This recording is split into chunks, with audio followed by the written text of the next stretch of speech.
Estamos começando mais um programa Luz para os Meus Passos. Que alegria ter você aqui conosco pela TV Canção Nova. Seja muito bem-vindo. Um programa que medita com você a Palavra de Deus. Muito bom estar com você, muito bom estar com a sua família neste domingo à noite para quem está assistindo este programa pela TV Canção Nova. E você às vezes está assistindo pelo meu canal do YouTube, Frei Gilson / Som do Monte, pelo canal do YouTube de Dom José Francisco Falcão. É muito bom estar aqui com você. Meus queridos, estamos fazendo uma introdução à Sagrada Escritura. Esse programa, lembrando que é um programa novo na TV Canção Nova, há pouco tempo ele se iniciou, há pouco tempo estreou, e é um programa totalmente voltado à Palavra de Deus. E estamos meditando algumas categorias importantes para entender a Sagrada Escritura. Revelação, que já meditamos aqui, tradição, e agora estamos meditando inspiração. Antes de tudo, eu quero saudar Dom José Falcão, que já está aqui conosco, sua bênção. É uma alegria tê-lo aqui mais uma vez. Deus abençoe sua vida e também estou muito alegre em estar aqui. Dom José, semana passada nós vimos sobre os critérios para interpretar a palavra de Deus. Aliás, antes de a gente avançar, o último critério, vou até pegar aqui o catecismo. A anagogia da fé? É, a anagogia da fé. O Senhor, era o parágrafo 114. Isso, 114. Estar atento à anagogia da fé. Por anagogia da fé, entende-se a coesão das verdades da fé entre si e no projeto total da revelação. O Senhor nos mostrou, então, que as verdades, elas estão conectadas uma à outra e é impossível você querer entender uma verdade da fé sem outra verdade da fé. E eu creio que isso é muito atual nos dias de hoje, porque é muito comum se escutar e ver na prática pessoas, por exemplo, eu quero Jesus, mas não quero a igreja. Outras pessoas que dizem, eu quero o batismo, mas não quero a missa. Não preciso ir na missa todo domingo. Outros vão dizer, eu quero a missa, mas não quero a confissão. Eu vou na missa todo domingo, mas não preciso me confessar porque o padre é um pecador igual eu. Outros vão dizer assim, eu quero a missa, inclusive quero me confessar, mas não quero me casar na igreja. Ou seja, essa anagogia da fé parece que ela se aplica na vida prática das pessoas, na vida de fé das pessoas. Então, eu quero uma coisa, mas não quero outra. Então, e outra, pior ainda, Dom José, quem faz essa escolha é a própria pessoa. É ela que vai escolhendo o que para ela é bom ou não, ela que faz o discernimento. É verdade, isso é uma deficiência que não dá para dizer quando ela surgiu ou quando ela passou a fazer parte da vida da pessoa, mas contra essa mentalidade, exatamente a anagogia da fé. As verdades estão todas coesas, estão conexas. Primeiro porque procedem de um único Deus. Palavra sem igreja, Bíblia sem igreja. Isso é inadmissível do ponto de vista histórico, na própria palavra de Deus, na teologia. Então, Bíblia com a igreja, porque a Bíblia é fruto de uma ação maravilhosa de Deus num determinado período da história da igreja. E uma vez pronta, definida, etc., foi confiada à igreja. É o patrimônio da fé, é o depósito da fé. A coesão das verdades da fé faz com que você não separe sacramentos da igreja, porque os sacramentos são sacramentos da fé. A igreja é sacramento de Cristo.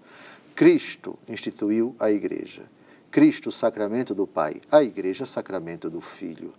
Os 7 sacramentos são sacramentos da igreja, que por sua vez é a esposa de Cristo. Não dá para você separar Cristo dos sacramentos, como não dá para separar Cristo da igreja. E não dá para separar um sacramento do outro. Isso é uma distorção do verdadeiro sentido da Escritura. Um critério de interpretação da Escritura não pode separar sob o risco de tornar o segmento de Cristo, não digo canceroso, não, mas deficiente, manco, faltando alguma coisa.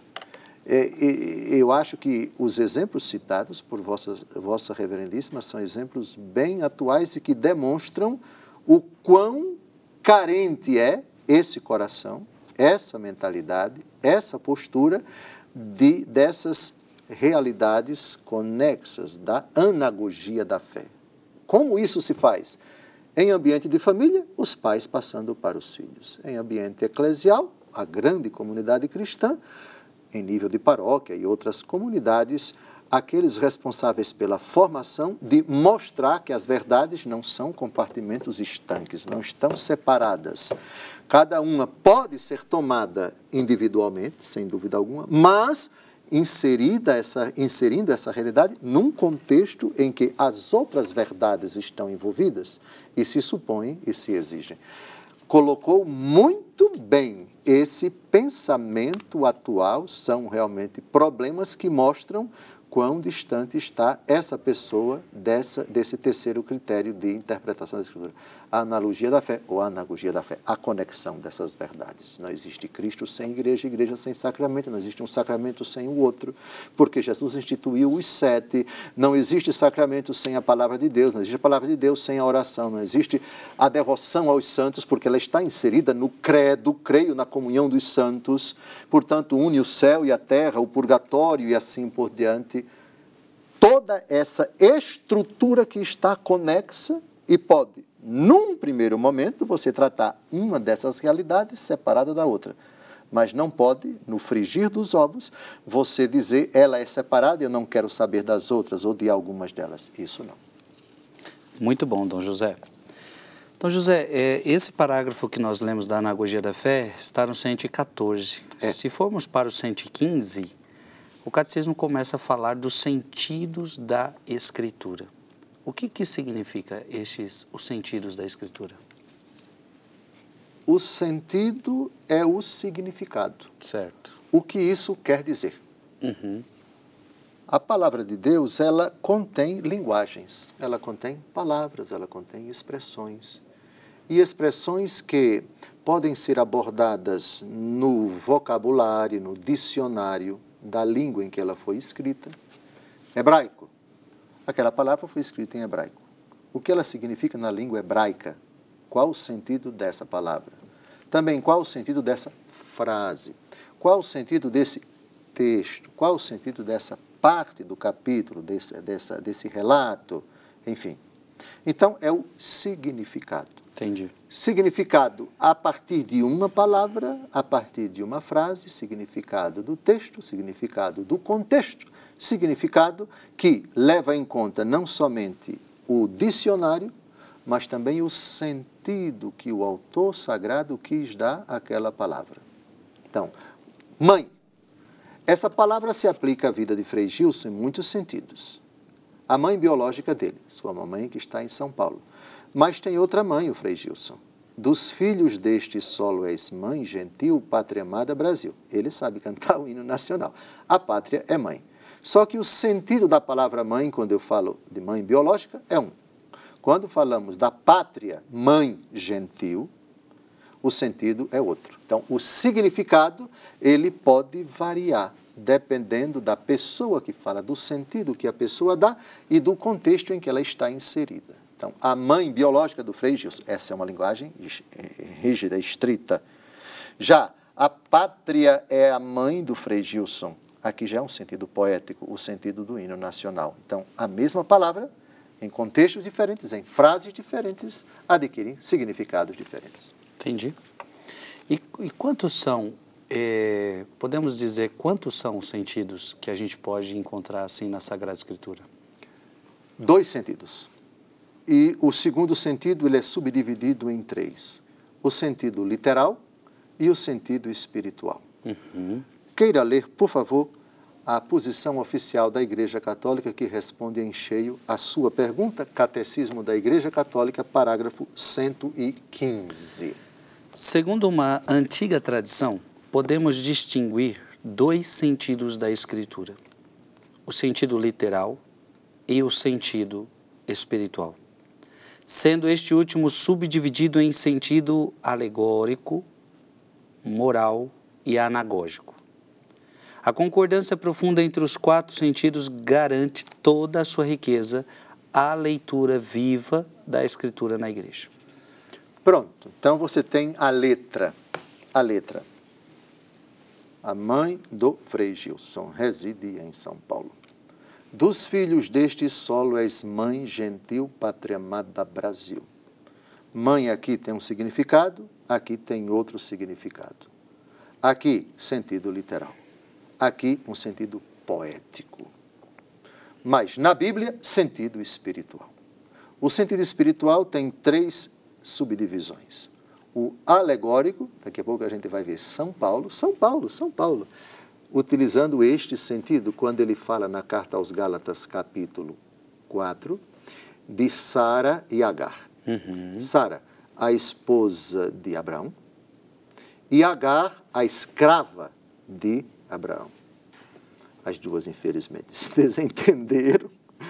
Abraão fez sexo com Agar porque, a pedido de Sara, que não podia ter filhos, e aí ela concebeu e o filho, chamado Ismael, passou a ser considerado filho de Sara. Era a mentalidade da época, que a mulher não podia morrer sem ter filhos, e se ela não pudesse, encontrava-se essa forma de suprir essa carência. A escrava, que era tida como propriedade da patroa, ela podia ser entregue com o consentimento da esposa para o marido. E o filho não seria da escrava, seria dela. Mas deixa que depois Sara engravida. E nasce o seu filho tão esperado, Isaque. Ismael já é grandinho, os dois estão brincando, inocentes. E aí, bom, antes, Agar já começa a provocar e a criticar Sara, e Sara sofre muito com isso, enfim, essa mulher que não serve para nada, etc., porque não conseguiu dar filhos. Eu dei o filho a Abraão, mas depois que o filho, Isaque, nasce, ela convence Abraão a mandar embora. Agar, depois ela vai, quase morre, volta do deserto a pedido de Deus, ela se reconcilia. Mas chega um momento em que a convivência não é mais possível e tal. Então, São Paulo faz uma leitura alegórica, portanto, espiritual alegórica desse acontecimento. Depois a gente vai ver o sentido moral. O que significa sentido moral? E o sentido anagógico. É o sentido que adquire as realidades em ordem às realidades últimas, em ordem à eternidade. Anagogia, anago, falamos ainda há pouco, não foi? Da etimologia da palavra, conduzir para o alto, para a significação em ordem às realidades eternas. Então vamos primeiro à distinção, respondendo à sua pergunta, quais são os 2 sentidos da Escritura. São 2 que, na verdade, vão acabar sendo 4, porque o segundo tem 3 significados. Vamos lá. Qual parágrafo o senhor gostaria? 115. Segundo uma tradição antiga, podemos distinguir 2 sentidos da Escritura, o sentido literal e o sentido espiritual, sendo este último subdividido em sentido alegórico, moral e anagógico.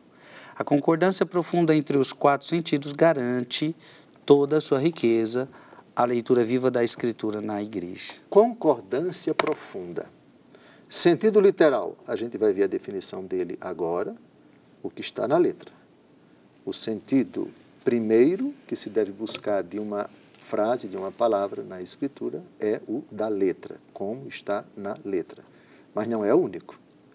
Até porque, mais para frente, a gente vai ver, por exemplo, no livro dos Salmos, que certas orações, certos salmos imprecatórios, o cristão não pode rezá-los no sentido literal. Sim. A gente vai ver um exemplo muito curioso do Salmo 136, se não me engano, às margens dos rios de Babilônia, nos sentávamos chorando com saudades de Sião. Lembra desse salmo? Sim. Lá no finalzinho, o autor sagrado deseja que os filhos dos seus, daqueles que os escravizam, que os filhos sejam jogados na pedra, enfim, é um salmo que deseja o mal, literalmente, sentido literal, deseja o mal para os babilônios e tal. Então, como é que nós podemos rezar este salmo não no sentido literal. Aí vai entrar o sentido espiritual, que tem 3 subdivisões. Ficou claro? Quer dizer, não definimos nenhum ainda, mas que fique bem claro. São 2 os sentidos Sim. da Escritura, literal e espiritual. O espiritual pode ser alegórico, pode ser moral e pode ser anagógico. Agora vamos definir um por um. Vamos. Sentido literal é o teor do parágrafo 116 do Catecismo, por favor. O sentido literal é o sentido significado pelas palavras da Escritura e descoberto pela exegese que segue as regras da correta interpretação. Todos os sentidos da Sagrada Escritura devem estar fundados no sentido literal. Todos os outros sentidos devem estar baseados, devem considerar, devem supor. Por isso, por exemplo, uma pregação de Frei Gilson sobre, digamos, o Salmo 136. Vamos ao Salmo 136. Vamos ao Salmo 136. Numa determinada pregação, foi pedido ao Frei Gilson para falar sobre o Salmo 136. Aí o Frei Gilson vai e explica o parágrafo 1º, o 2º, o 3º, o 4º, o 5º, o 6º. Quando chega no 7º, aí o Frei Gilson diz: minha gente, olha, é o seguinte, é minha obrigação, já que me foi pedido para falar do Salmo 136, que eu fale dessa passagem difícil. Essa passagem contém o desejo do mal aos inimigos, aos adversários. Primeiro eu vou ler o texto, vou dar o sentido literal é esse mesmo, esse salmo foi redigido numa época em que o autor sagrado, ao colocar isso por escrito, o sentido básico, não dá para você ler outra coisa. O que está na letra é o desejo do mal. Porém, nós somos cristãos. E temos que ler o Antigo Testamento à luz do Novo. O critério de interpretação do Antigo Testamento é Cristo. Para rezarmos o Salmo 136, não podemos considerar o sentido literal, mas eu tenho a obrigação de citar primeiro o sentido literal. Porque assim nos diz a Igreja, assim nos manda o Catecismo. Contra os filhos de Edom, lembrai-vos, Senhor, do dia da queda de Jerusalém, quando eles gritavam: arrasai-a, arrasai até os seus alicerces. Ó filha de Babilônia, a devastadora, feliz aquele que te retribuir o mal que nos fizeste. Feliz aquele que se apoderar de teus filhinhos para os esmagar contra o rochedo. Filhos, nós não podemos rezar esse salmo no sentido literal. O sentido literal é esse. Mas a Mãe Igreja não tem apenas esse sentido para ser aplicado aos textos das Escrituras. Nós temos outro sentido espiritual. Agora aqui eu lembro para vocês o sentido espiritual. Parágrafo 115, naquele dia que, naquele programa, depois vocês assistam. Agora eu tenho a obrigação de falar dos outros sentidos. O sentido espiritual, moral, alegórico e anagógico. Nós podemos sim rezar essa frase que, do ponto de vista literal, é absurda à luz do Novo Testamento. Então, agora eu vou explicar para vocês como interpretar o sentido espiritual esse texto para a gente rezá-lo e rezá-lo bem. Pronto. Sim. E como esse texto, tem muitos outros do Antigo Testamento. Santo Agostinho vai dizer mais na frente, quando um texto, a interpretação literal não condiz, antes contradiz o mandamento novo, contradiz o Novo Testamento, contradiz nosso Senhor Jesus Cristo, ele não pode ser admitido. Então você lança a mão do sentido espiritual. Claro, vamos dar a interpretação de Santo Agostinho a esse texto um pouquinho mais para frente. Mas só para falar sentido espiritual. O texto está lá. Sei lá, aquela guerra onde milhares de pessoas morreram. É o sentido literal. Aqui houve muitas mortes e tal. Não, mas isso se aplica ao Novo Testamento? Não, calma. O Novo Testamento tem o mandamento do amor. Insiramos o fato realmente naquele relato. O relato é de uma realidade que aconteceu e nós não podemos negar, não podemos apagar. Esse é o sentido literal. A guerra, as mortes, a traição, o adultério e assim por diante. Agora, se o texto permite uma leitura espiritual e a igreja tem dado, seja pelo Novo Testamento, seja pelo Antigo Testamento, seja pelo apóstolo Paulo, diga-me, do ponto de vista literal, uma mulher que tem uma escrava e entrega a escrava para dormir com o seu marido, isso é concebível à luz do Novo Testamento? Não. Isso é concebível nos tempos atuais? Não. Mas o relato está lá. Relato histórico, Abraão e Agar. Mas eu quero tirar isso um significado para a minha vida. É possível? É, Gálatas capítulo 4. Vamos lá agora para o sentido espiritual alegórico. São Paulo é quem nos ajuda a fazer uma leitura, primeiro respeitar o sentido literal. Agar existiu, uma mulher. Sara existiu, outra mulher. Abraão existiu, um homem. Agar era escrava de Abraão e de Sara. E Sara entregou Agar para fazer sexo com o seu marido. Sentido literal. Sim. Não, mas eu quero rezar isso. Eu quero uma consequência para a minha vida. Por favor, Gálatas, capítulo 4,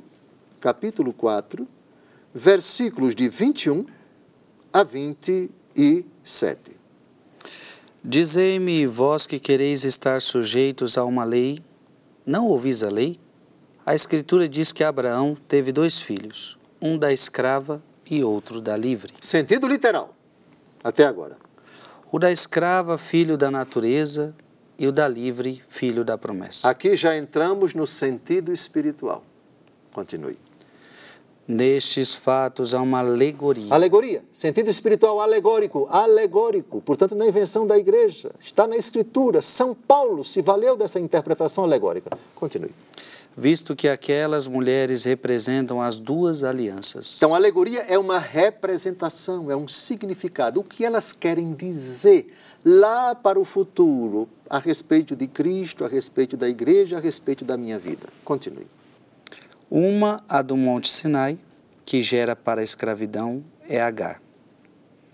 O Monte Sinai está na Arábia, corresponde a Jerusalém atual, que é escrava com seus filhos. Mas a Jerusalém lá do alto é livre, e esta é a nossa mãe. Olha que bonito. Da mãe Sara para a mãe igreja. Sara representa a Santa Igreja. Sara, mãe de Isaac, a igreja nossa mãe. Tem coisa mais bonita do que essa, Frei?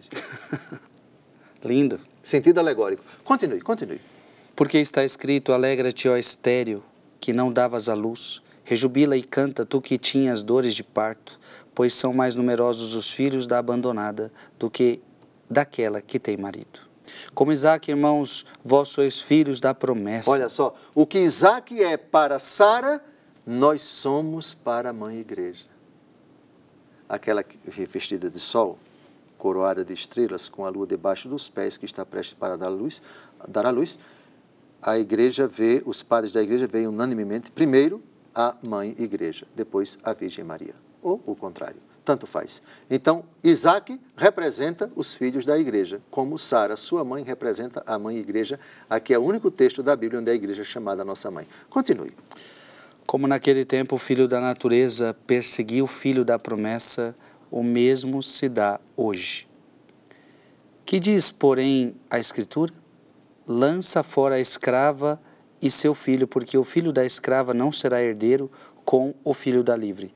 Pelo que, irmãos, não somos filhos da escrava, mas sim da que é livre. Interessante. O que Agar está para a antiga lei, Sara está para a nova lei. O que Ismael está, idem, os 2 filhos, não é? Então, uma alegoria muito bonita que coloca de um lado a natureza, depois a promessa, de um lado coloca a antiga aliança, a nova aliança, de um lado coloca a sinagoga, do outro lado coloca a igreja. Sentido alegórico, sentido alegórico. Ou seja, Paulo, ele faz isso com maestria, isso se torna a palavra de Deus. Ele enxerga um fato, a escritura do passado, porque é um fato da escritura. Respeita e considera o sentido literal. Exato. Mas dá um outro sentido. Ele dá um sentido espiritual. Espiritual, alegórico, alegórico, fantástico. Perfeitamente. A gente está quase encerrando o primeiro bloco, mas se a gente não pudesse usar o sentido espiritual na Sagrada Escritura, ficaria muito difícil, né? Muitos textos. Bastante difícil. Bastante difícil, Bastante né? difícil. Agora, com o sentido espiritual podendo ser aplicado, igual nós estamos vendo aqui, São Paulo, praticamente todos os textos muito difíceis, sim, dá para atribuir, e aí os padres da igreja fizeram isso de cheio, né? Maravilhoso, maravilhoso. Eu devo dizer que já temos um outro padre apaixonado pelos padres da igreja, é Vossa Reverendíssima. O senhor tá fazendo isso com todos nós, não é só comigo não. Um povo está ficando apaixonado pela Sagrada Escritura. Olha, estamos a um minuto aqui do encerramento deste programa, deste bloco. E o programa está bom demais. Então, assim, ainda vamos começar então o próximo bloco definindo melhor o que é o sentido espiritual, talvez lendo no catecismo, lendo cada desdobramento, né? O sentido alegórico, sentido moral e o sentido anagógico. Tudo isto é importante para você ler Bíblia. Você não tem dito que você quer entender a palavra de Deus? Dom José está explicando para nós. Sem isso daqui, você não entende Bíblia. Eu sei que a gente é muito alvoroçado, a gente já queria ir logo lendo, a gente já queria ir logo... Mas não dá. É preciso entender esta base, é preciso entender tudo que estamos falando aqui. E é interessante porque são as primeiras páginas do catecismo. Então, é como se ele também quisesse te dizer, dar uma base para você. Senão você não vai entender lá na frente nada do que vamos dizer. Até daqui a pouco, no próximo bloco.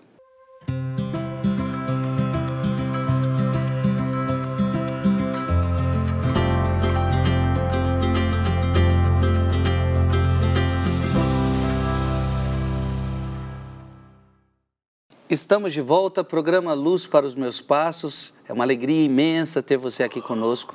Estamos aprendendo que é preciso entender os sentidos da Sagrada Escritura. 2 sentidos, sentido literal e sentido espiritual. Já vimos no bloco anterior o sentido literal. Eu quero aprofundar melhor com você o sentido espiritual. E já é a pergunta que eu faço para o senhor Dom José Falcão. Qual é o que é o sentido espiritual no seu conceito? O sentido espiritual, ele ultrapassa o sentido literal e vai para uma mensagem, para uma ideia, para um significado, para uma mensagem que transcende a própria letra. Então, é um significado que tem uma aplicação à vida do espírito. Eu poderia dar o exemplo, parece que numa mesma passagem, Jesus usa fala dessa realidade, quando Jesus diz, se teu olho te leva a pecar, arranca-o e joga fora. Parece que ali, por exemplo, um sentido literal aqui, é arrancar os olhos. Não se aplica. Mas o próprio Jesus dá um sentido espiritual para essa realidade. E nesse caso é moral. Moral. Vimos no bloco anterior que o sentido espiritual tem três enfoques. A primeira, o sentido alegórico. A segunda, o sentido anagógico. E a terceira, o sentido moral. O sentido espiritual, ele ultrapassa o significado da própria palavra. Então, eu sou o bom pastor, conheço as minhas ovelhas e elas me conhecem. Jesus aqui está dando um significado espiritual, alegórico, a palavra pastor e a palavra ovelha. O que isso quer dizer? Eu não sou, Vossa Reverendíssima é ovelha de Jesus, mas não no sentido literal, porque eu sou um ser humano, não é a ovelha lá da roça, lá do campo. Ou seja, o que a ovelhinha, o vínculo dela com o pastor lá na roça, isso espiritualmente me faz lembrar, me remete à minha relação com Jesus. Como aquela ovelhinha é dócil ao pastor, eu sou dócil a Jesus, eu obedeço a Jesus, eu escuto a voz de Jesus. Esse é o sentido espiritual. Vale a pena a gente ir para o Catecismo da Igreja Católica, no parágrafo 117, porque aqui nós temos as 3 definições, os 3 tipos de sentido espiritual. Queira, Vossa Reverendíssima, ler esse parágrafo. O sentido espiritual. Graças à unidade do projeto de Deus, não somente o texto da Escritura, mas também as realidades e os acontecimentos de que ele fala podem ser sinais. Pronto, sentido espiritual é o sinal de outra coisa. Certo. Avante. Primeiro, o sentido alegórico. Podemos adquirir uma compreensão mais profunda dos acontecimentos, reconhecendo a significação deles em Cristo, que é o que o senhor deu exemplo de Paulo, de Agar, de Agar e Sara. De Agar e Sara. Exatamente. Assim, a travessia do Mar Vermelho, outro exemplo, é um sinal da vitória de Cristo e também do batismo. Segundo, o sentido moral. Os acontecimentos relatados na Escritura devem nos conduzir a um justo agir. Eles foram escritos como advertência para nós. 1 Coríntios 10, 11. Terceiro, sentido anagógico. Podemos ver realidades e acontecimentos em sua significação eterna, nos conduzindo à nossa pátria. Assim, a igreja na terra é sinal da Jerusalém celeste. Perfeito. Esta é a Jerusalém celeste e ela é a nossa mãe. Assim termina a imagem do apóstolo Paulo, depois em Gálatas 4, depois de falar da alegoria. Então, qualquer realidade que nos remete à felicidade sem fim é um sentido espiritual anagógico. Vamos aos exemplos. No sentido espiritual alegórico, já vimos Sara e Agar. Sim. Vamos agora a um outro sentido. Vamos pegar a Arca de Noé. Vossa Reverendíssima já sabe, já vai abrindo a 1 Pedro, capítulo 3, de 18 a 22. Como se trata de um texto clássico, e você na sua igreja matriz, talvez o batistério da sua igreja matriz tenha 8 lados, e você talvez não saiba até hoje porque esse batistério tem 8 lados, é octogonal, você vai saber agora. Qual é a primeira realidade que vem à mente quando você lembra da Arca de Noé? Igreja. A barca de Cristo. Tem um momento da vida de Nosso Senhor em que ele está na praia e tem muita gente e ele sobe na barca de Pedro e começa a pregar um pouquinho afastado, né? Sim. Os padres da igreja veem, nesse episódio, a barca de Pedro é a igreja, de onde Jesus sentado ensina. Olha que coisa bonita. Sentido espiritual alegórico. Então, São Pedro, não é somente São Paulo que utiliza o sentido alegórico. São Pedro utiliza, o autor da carta aos Hebreus utiliza e o apóstolo Paulo, de novo, na 1 aos Coríntios, utiliza o episódio da rocha e da água. Lembra o episódio de Massa e Meriba, quando Sim. O Senhor Deus, o povo com sede e tal, murmura contra Moisés. Moisés reclama a Deus e Deus ordena que Moisés toque na pedra e de onde sai a água. A rocha era Cristo. Leitura espiritual alegórica. Mas isso a gente vai ver daqui a pouco. Vamos começar pela Arca de Noé. 1 Pedro, capítulo 3, de 18 a 22. Leia, por favor. Pois também Cristo morreu uma vez pelos nossos pecados, o justo pelos injustos, para nos conduzir a Deus. Padeceu a morte em sua carne, mas foi vivificado quanto ao Espírito. É nesse mesmo Espírito que ele foi pregar aos espíritos que eram detidos no cárcere, aqueles que outrora, nos dias de Noé, tinham sido rebeldes. Quando Deus aguardava com paciência, enquanto se edificava a arca, na qual poucas pessoas, isto é, apenas 8, se salvaram por meio da água. Essa água prefigurava o batismo de agora, que vos salva também a vós, não pela purificação das impurezas do corpo, mas pela que consiste em pedir a Deus uma consciência boa pela ressurreição de Jesus Cristo. Esse Jesus Cristo, tendo subido ao céu, está sentado à direita de Deus, depois de ter recebido a submissão dos anjos, dos principados e das potestades. Então, o que interessa aqui no versículo 21, essa água prefigurava o batismo de agora que vos salva. E o batismo é dado pela igreja. é dispensado pela igreja, ide pelo mundo, pregai, batizai todas as nações. Então, aqui está um exemplo típico de leitura espiritual alegórica. Sentido literal, arca mesmo, de madeira, com aquelas dimensões. Dilúvio, água mesmo, torrencial, que caiu sobre a face da terra. Os animais, animais mesmo, etc, etc, etc. Sentido literal. Sim. Mas qual é a implicação disso na minha vida? O que é que isso lembra? Isso é prefiguração de quê? Aí entra a interpretação espiritual alegórica. Exemplo clássico, esse, do apóstolo Pedro. Sim. E quando a gente fala, né, Dom José, do sentido espiritual, significa que você consegue rezar com essa palavra, verdade. Você consegue aplicar para a sua vida. Verdade. Então, assim como ninguém se salvou se não tivesse na arca, assim também Jesus falou, quem não for batizado não será correto. Salvo. Essa é a leitura espiritual então, eu vou rezando alegórica. Com isso, né? Sim, perfeitamente. Isso dá panos para as mangas, no bom sentido, na pregação, na intelecção, na meditação, no retiro espiritual, no aconselhamento espiritual, no diálogo, enfim, perfeitamente legítimo, bíblico. Os apóstolos se valeram desse sentido, que coisa tão bonita. Vamos avançar? Vamos. Antes de citar, já vá abrindo Hebreus 7, de 1 a 3, essa figura misteriosa chamada Melquisedeque, diante de quem Abraão prestou culto a Deus depois que ele voltou de uma batalha para recuperar o seu sobrinho Ló, quando ele foi sequestrado, foi levado pelo rei de uma das cidades próximas a Sodoma e a Gomorra. Ele volta da batalha, levou 318 soldados, saiu-se vitorioso.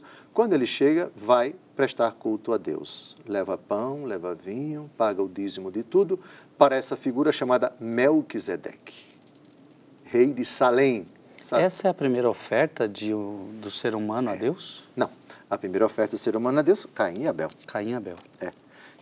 Caim prestou culto. Mas qual é o significado de Abraão ter feito? Porque eu quero fazer uma relação do pão e do vinho. Certo. Tem alguma relação? Tudo. Tem. Hebreus, capítulo 7. Porque eu já ouvi alguém dizer o seguinte, que por que Deus utiliza o pão e o vinho na Eucaristia? Certo. Porque foi isto que Abraão ofertou a ele. Faz sentido. É prefiguração da Eucaristia. Os padres da igreja veem isso. Aliás, esse tema aparece no Salmo 109. O Senhor jurou e não se arrependerá. Tu és sacerdote para sempre, segundo a ordem do rei Melquisedeque. Exatamente. Vamos então a Hebreus 7, de 1 a 3, que vai citar também o Salmo 109. Hebreus, capítulo 7, de 1 a 3. Este Melquisedeque, rei de Salém, sacerdote do Deus Altíssimo, que saiu ao encontro de Abraão, quando este regressava da derrota dos reis e o abençoou, ao qual Abraão ofereceu o dízimo de todos os seus despojos. É conforme seu nome indica, primeiramente rei de justiça e depois rei de Salém, isto é, rei de paz. Perfeito. Avante, porque o versículo 3 agora é o que interessa. Sem pai, sem mãe, sem genealogia, a sua vida não tem começo nem fim, comparável sob todos os pontos ao Filho de Deus, permanece sacerdote para sempre. Comparável sob todos os pontos ao Filho de Deus. Melquisedeque prefigura Cristo. Da mesma forma que a Arca de Noé prefigura o batismo. Leitura espiritual alegórica. Agora, como o autor da carta aos Hebreus conhecia muito bem o Salmo 109, que já foi citado aqui, tu és sacerdote para sempre, segundo a ordem de Melquisedeque, leia a partir do versículo 11, chegando ao 17, e aí chegamos, de fato, a responder a sua pergunta. Se a perfeição tivesse sido realizada pelo sacerdócio levítico, por que porque é sobre este que se funda a legislação dada ao povo? Que necessidade havia ainda de que surgisse outro sacerdote segundo a ordem de Melquisedeque e não segundo a ordem de Aarão? Pois transferido o sacerdócio forçoso é que se faça também a mudança da lei. De fato, aquele a qual se aplicam estas palavras é de outra tribo, da qual ninguém foi encarregado do serviço do altar. E é notório que nosso Senhor nasceu da tribo de Judá, tribo a qual Moisés de nada encarregou ao falar do sacerdócio. Isso se torna ainda mais evidente se tem em conta que este outro sacerdote, que surge à semelhança de Melquisedeque, foi constituído não por prescrição de uma lei humana, mas pela sua imortalidade. Porque está escrito, tu és sacerdote eternamente, segundo a ordem de Melquisedeque. Pois bem, aqui no versículo 17 se cita explicitamente o Salmo 109, versículo 4, tu és sacerdote para sempre. Esse texto volta a aparecer no versículo 21 desse mesmo capítulo de Hebreus. Para ele, ao contrário, interveio o juramento daquele que disse, jurou o Senhor e não se arrependerá, tu és sacerdote eternamente. E esta aliança, da qual Jesus é o Senhor, é-lhe muito superior. Então, leitura espiritual alegórica da pessoa de Melquisedeque, sacerdote de Salém, Jesus, sumo sacerdote. Ele não tem, de novo, por favor, no versículo 3, não tem pai, nem mãe, nem genealogia. Sua vida não tem começo nem fim. É comparável sob todos os pontos de vista ao Filho de Deus, que é eterno, que é para sempre. Na mentalidade judaica, quem não tinha ascendentes e descendentes, simplesmente não existia. Ora, espiritualmente, isso significa somente Deus, que não tem ascendentes nem descendentes, porque Deus é eterno. Melquisedeque, essa figura cuja origem não sabemos e cujo fim não sabemos, evoca, lembra Deus Todo-Poderoso, que não tem princípio e não tem fim, que não tem origem nem tem termo a sua realidade. Então, leitura espiritual alegórica dessa figura que para nós é tão cara. Ô, Dom José, o senhor vai dar mais um exemplo da rocha da água? Acho importante, porque, exato, porque aqui agora nós temos uma leitura que São Paulo faz de um acontecimento muito importante da peregrinação do povo rumo à terra prometida. Eu acho que eu já citei ainda há pouco, o povo murmura contra Moisés, Moisés reclama a Deus, Deus determina que ele toque na pedra. Aliás, ele faz uma pergunta duvidando do poder de Deus, se ele é capaz ou não de fazer brotar a água da rocha. A água brota, mas depois Deus vai pegar Moisés à parte e vai dizer, porque você duvidou, você não vai entrar na terra prometida. Mas o que nos interessa aqui é a leitura espiritual alegórica desse evento. A rocha era Cristo. E o que sai da rocha? Água. O do corpo de Cristo sem vida na cruz, quando o soldado transpassou a lança, saíram o quê? Sangue e água. Sangue e água. Então, Cristo aqui é prefigurado nesse episódio. Não quero que ignore 1 Coríntios, capítulo 10, versículo de 1 a 4. Não quero que ignoreis, irmãos, que os nossos pais estiveram todos debaixo da nuvem e que todos atravessaram o mar. Todos foram batizados em Moisés, na nuvem e no mar. Todos comeram no mesmo alimento espiritual. Todos beberam da mesma bebida espiritual. Então, veja, aí já estamos na alegoria. Alimento espiritual. Bebida espiritual. Continue. Pois todos bebiam da pedra espiritual que os seguia. Agora vem. O que interessa? Essa pedra era Cristo. Pronto. Aqui está a prefiguração, aqui está a alegoria. Aquela pedra talvez não significasse nada para eles. Para nós cristãos, com São Paulo, era a prefiguração de Cristo. Literalmente é só uma pedra. Ah, disse bem. Leitura, sentido literal. Pedra é pedra. Foi pedra mesmo. Pedra, rocha, de onde saiu a água. Sentido literal. Mas não é único. Não é único. Agora, eu posso entender, até porque o sentido espiritual ele é desdobrado nos três. Alegórico, Anagógico e moral. Certo. Eu posso entender que também esses três estão muito interligados, por exemplo? Completamente. Porque se eu digo que alegoricamente essa pedra é Cristo, obviamente se essa pedra é Cristo, eu tenho que estar fincado nela, por exemplo, e isso me leva a um agir moral. Ou seja, um sentido está ligado ao outro de forma que você não consegue... Perfeito. Leia no parágrafo 115 do Catecismo a última frase a partir de a concordância. A palavra-chave é concordância. Os quatro concordam e caminham juntos. E o pregador, o leitor, o escritor, o homileta, pode dar os quatro numa única pregação.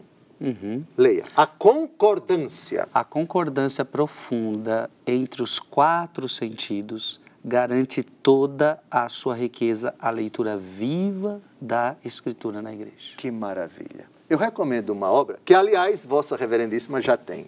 Ela se chama Anotações a respeito do livro do Jó. Outra tradução, Moralia in Job. É um livro escrito por São Gregório Magno sobre o livro de Jó. Eu tenho esse livro? Tem, sim, tem. Essa coleção adquirida por Vossa Reverendíssima, tá. vários textos, muitos textos de São Gregório. E ele faz os quatro sentidos. Sentido literal, sentido espiritual alegórico, sentido moral e sentido anagógico. Belíssimo o texto. É uma obra gigantesca. Ele começou a escrever essa obra quando era diácono em Constantinopla. E foi terminar vários anos depois de Papa, em Roma. Nossa. É uma maravilha. Os escritos morais de São Gregório Magno, onde ele pega todo o livro de Jó e vai dando os quatro sentidos a cada versículo do livro de Jó. Uma obra monumental. Talvez a maior e a mais famosa, sem dúvida alguma, do grande doutor da Igreja, São Gregório Magno. Sim, então, respondendo à pergunta de Frei Gilson, a concordância de ambas dá uma riqueza tremenda. Ou seja, você pega... Olha, minha gente, o sentido literal é esse, mas não é o único. Vamos agora ao sentido espiritual, alegórico, moral e anagógico. É assim que se interpreta a Escritura. Lindo, lindo, lindo. E o senhor poderia nos dar alguns exemplos? O senhor deu exemplos, Noé, Sara e Agar, Melquisedeque, a rocha e a água, do sentido espiritual alegórico. Foi. O senhor poderia nos dar algumas realidades do sentido... Se bem que o espiritual moral, o senhor acabou dando também o Salmo 136. Foi. Se bem que eu não dei a interpretação. Exato. Eu só disse que o sentido literal é esse, horrível, Sim. à luz da nossa fé, ou seja, é o que está escrito. O salmista escreveu e o que está escrito deseja a morte das crianças para jogá-las na pedra, etc. Que os filhos seja o castigo, a vingança, a violência, o mal para os inimigos, para aqueles que são os donos da terra ali onde eles estão escravos, sentido literal. Mas o sentido moral, os padres da igreja nos ajudam muito. Eu só me pergunto, é o seguinte, a belíssima interpretação de Santo Agostinho, eu não sei se vai dar, faltam 4 minutos não e vai 40. Dar tempo, não vai dar tempo. Então nós vamos fazer o seguinte, nós já vamos deixar para o próximo programa um exemplo do sentido espiritual moral, que o senhor vai falar algum texto de Santo Agostinho sobre o Salmo 136. É verdade, versículos de 8 a 9, sim. Eu creio, então, que nós podemos, Dom José, tentar amarrar para as pessoas em casa, que foi muita informação, para quem não está acostumado, é bastante informação. Se o senhor pudesse resumir tudo que a gente vem falando, porque a gente está na categoria de inspiração. E estamos quase no fim, mas principalmente nessa realidade que nós entramos há pouco, dos sentidos da Escritura, se o senhor pudesse amarrar isso, resumir isso para as pessoas no sentido prático para elas. Creio que está ficando claro, mas para que elas possam amarrar na cabeça de quem talvez está solto uma coisa ou outra. Tudo que está escrito é letra. E a letra, enquanto tal, tem um significado. E o significado literal, vamos dizer em linguagem bem nossa, ao pé da letra. É o primeiro sentido que se deve buscar. É o significado, o sentido significado, pelas palavras da Escritura. Essa palavra na língua hebraica significava isso e não tem para onde correr. Ou tem vários significados e vamos descobrir qual o significado dessa expressão. Primeiro, no sentido que a frase atribui, o texto atribui, ou o autor quis dar a entender, quando possível. Mas não é esse o único sentido, porque a letra foi colocada ali sob inspiração do Espírito Santo, sob as moções do Espírito Santo, para que aquilo tivesse uma lição para a nossa vida. Então, nós temos a letra que se refere a um fato. O fato, enquanto tal, já aconteceu. Mas a palavra de Deus é para sempre. A palavra de Deus é para me salvar. É Deus falando por mim, para mim, por meio dessa palavra. Deus falando aos homens por meio dessa palavra. O que ele quer dizer para além da letra? Para além desse fato de que o povo permaneceu no Egito. Pronto, a letra eu já compreendi, o contexto, o país se chama Egito, a época é aquela, o contexto é aquele. Os fatos literais, históricos, comprovados pela ciência, pela arqueologia, etc., são esses. Mas não podemos parar apenas aqui. O que é que essa palavra quer me dizer para o hoje da minha história, para o meu futuro? Qual é o impacto dela? O que Deus quer me dizer com esses acontecimentos? Aí entra o sentido espiritual, o que o Espírito está a dizer para mim dessa letra. Então, vem os três significados. O alegórico, a alegoria é uma compreensão dos acontecimentos, vendo neles Cristo sendo significado. Algo que me remete à pessoa de Cristo, que fala, que recorda Cristo. H, Sara. A pedra, a rocha. O Egito é o mundo das trevas. O mar vermelho é a passagem, é a purificação. A entrada na terra prometida é a libertação, é a vida nova. Outra leitura é espiritual, alegórica. Leitura moral. Os acontecimentos da Escritura que me levam a um justo agir, o meu comportamento, o que a Bíblia está dizendo com esse relato para a minha conduta, o bem que eu devo fazer, o mal que eu devo evitar. E o sentido anagógico, a conexão desses fatos com o meu destino eterno, que me levam, que me conduzem para a eternidade. Amém. Muito bom, Dom José. Obrigado.